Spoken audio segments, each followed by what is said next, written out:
자, 지금부터 우리 오늘 배웠던 내용 정리하는 매일 정리 노트 시간 한번 확인해 보도록 하겠습니다.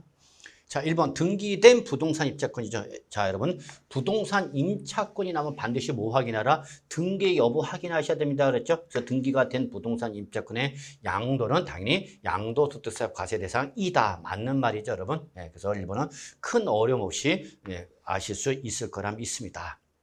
그래서 지상권과 전세권은 등기 여부를 묻지 않고 과세를 하는데 반해서 부동산 임차권은 물권이 아니다 뭐다 보니까 채권이다 보니까 반드시 뭐 확인하라? 등기 여부 확인하라 그랬죠. 자, 2번 사업용 건물과 분리하여 양도하는 영업권은 양도소득세 과세 대상이다라고 했습니다. 자, 여러분 영업권이나 이축권은 반드시 조건이 있죠. 어떤 조건이죠? 부동산과 함께 양도를 해야 기본으로 양도소득세 과세 대상이 될 수 있는 것이고 이 부동산과 분리하여 단순한 영업권 또는 이축권만의 양도는 양도소득세 과세 대상이 된다 안 된다? 안 되는 거죠. 그래서 이때는 분리하여 양도했기 때문에 양도소득세 과세 대상이 아닌 거죠, 여러분. 그래서 틀렸다. 그래서 양도소득세 과세 대상에 대해서는 함께 양도를 하는 것이고 분리하여 양도할 때는 양도소득세 과세 대상이 아니다. 이렇게 돼야 되는 거죠. 자, 3번 부담부 증여 나왔네요. 그러면 원칙 수증자의 채무 인색은 뭐예요, 여러분? 양도로 봐야 되는 거죠. 근데 여기는 양도로 보지 아니한다. 그래서 맞아서 틀려서 여러분 틀렸죠. 자, 바로 채무 인색은 양도로 보는 거죠. 그리고 채무 인색을 제외한 나머지가 양도로 보지 않는 거죠. 그래서 이때는 뭘로 때려라? 증여세로 과세를 하는 거기 때문에 역시 3번도 틀린 말이 되는 거. 그래서 2번, 3번 다 틀린 거죠. 자, 4번 볼까요? 자, 도시개발법의 규정에 따라 환기 처분으로 지목이 변경되는 경우는 양도소득세 과세 대상이 아니다라고 했습니다, 여러분. 그렇죠? 환기 처분에 대한 지목이나 지번의 변경 이럴 때는 양도로 본다 안 본다? 안 보는 거죠. 양도로 보지 아니하기 때문에 양도소득세 과세 대상이 아니다. 맞는 말이 되는 거죠, 여러분.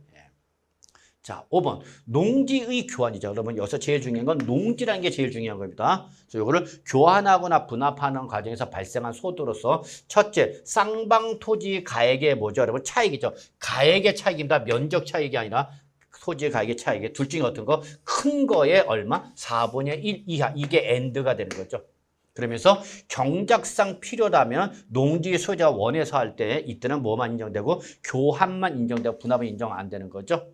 그래서 이때는 신농지에서 우리 몇 년 이상은 3년 이상 뭐 해야 되겠죠, 여러분? 제촌 작용해야 되는 거죠. 그래서 사후관리 들어가는 거죠. 그때 안에서 양도소득세를 과세하지 아니한다.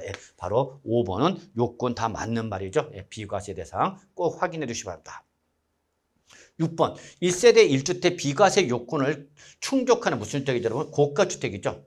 자, 그래서 원래는 1세대 1주택 비과세 요건 충족했습니다. 그러면 비과세를 받아야 되는데 얘가 무슨 주택이죠? 고가주택인 거죠. 그럼 이때는 당연히 과세가 되는 거죠. 이때 고가주택의 양도가 얼마나 되면 15억 원이다는 얘기죠.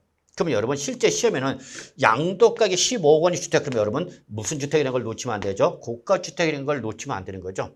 그리고 양도책이 4억 원인 경우 양도소득세가 과세가 되는 양도책은 3억 2천만이다. 자, 맞는 말이냐는 얘기죠. 따져봐야 되죠. 그러면 과세가 되는 양도책은 양도가 얼마? 10억에서 절대적 기준금액 12억을 뺀 금액을 양도가 15에서 나눈 비율을 몇 프로죠, 여러분? 15분의 3은 이게 계속 5분의 1, 바로 20%가 되는 거죠. 따라서 양도책이 얼마로 제시가 됐죠? 그러면 4억 원으로 제시가 됐죠. 그럼 요 양도책 4억 원의 몇 프로인 20%. 그럼 얼마? 8천만 원이죠. 8천만 원. 양도책 8천만 원만 뭐가 되는 거예요, 여러분? 과세가 되는 거죠. 과세. 그러면 나머지 양도책 얼마 중에서 4억 중에서 8천만 원만 과세가 되고 나머지 얼마? 3억 2천만 원은 뭐가 되는 거예요, 여러분? 비과세가 되는 거죠, 여러분. 그래서 4억 중에서 20%인 8천만 원만 과세가 되고 3억 2천만 원의 80%는 뭐가 된다, 여러분? 비과세 되는 거죠. 근데 이때 과세가 되는 양도책을 물어봤기 때문에 과세되는 양도책은 3억 2천만 원이 아니라 8천만 원이 되는 거죠. 그래서 바로 6번은 틀린 말이 된다라는 거. 그래서 여러분 요거 구분하셔야 됩니다. 20%인 8천만 원만 과세한 나머지 80%인 3억 2천만 원 뭐가 되는 거예요, 여러분? 비과세. 아시겠죠, 여러분? 네, 이렇게 정리해 두시고요.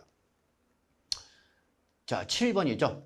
하나의 건물이 주택과 주택 외의 부분으로 복합되어 있는 무슨 주택, 여러분? 겸용주택인 거죠. 겸용주택일 경우. 이때는 크기를 어떻게 하라? 비교하라라고 했죠. 그래서 이때 주택의 면적이 주택의 면적보다 크다라고 했잖아요. 크다. 그럼 어떻게 돼, 여러분? 전체를 뭘로 봐야 돼, 여러분? 주택으로 봐야 되는 거죠, 여러분? 예, 그래서 원칙 맞는 말이죠. 다만 이게 무슨 주택이면 고가 주택이면 이때는 뭐만 주택 면적만 주택으로 보는 거고 주택 외의 면적 주택으로 본다 안 본다? 안 본다. 예, 7번 맞는 말이라는 거 뭐 어렵지 않게 확인할 수 있겠습니다. 자, 8번. 1주택을 보유하는 자가 1주택을 보유하는 자 모함으로써 혼인함으로써 몇 주택인 거죠? 그럼 2주택이 된 거죠?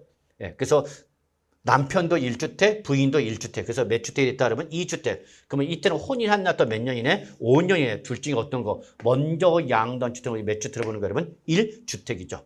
그러면 1주택인데 얘는 1주택인데 뭐라고 나왔죠, 여러분? 보유기간이 몇 년, 여러분? 4년이다라고 했기 때문에 비과세 요건 충족해서 비과세 받는다. 바로 8번은 맞는 말이다. 그래서 비과세까지 논하기 위해서 보유기간 제시해 준 거죠. 자, 9번. 해외 이주법에 따른 해외 이주로 세대 전원이 출국한 거죠.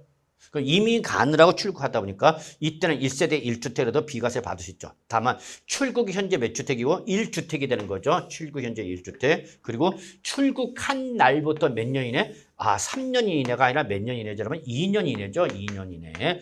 당해 주택을 양도하면 우리는 보유기간 요건 충족하지 않아서 비과세 받을 수 있다 없다. 있는 거죠, 여러분. 그래서 여기서 3년이 아니라 2년. 그래서 9번은 틀린 말이 되는 걸 여러분은 아시기 바랍니다.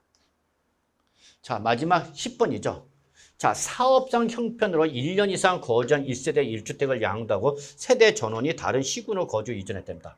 그때는 보유기간을 제한을 받지 아니한다. 즉 1년 이상 거주한 주택을 양도를 했을 때 세대 전원이 우리가 다른 시군을 거주를 이전했을 때에 보유기간 관계없이 비과세 받을 때에 사업상 형편을 인정한다 안 한다? 안 하는 거죠. 여러분. 사업상 형편은 법정 사유가 아니죠.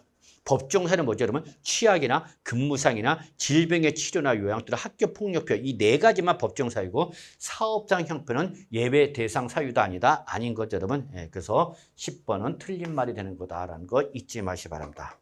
자, 그래서 여기까지가 오늘 강의가 되겠습니다. 여러분 수고하셨습니다.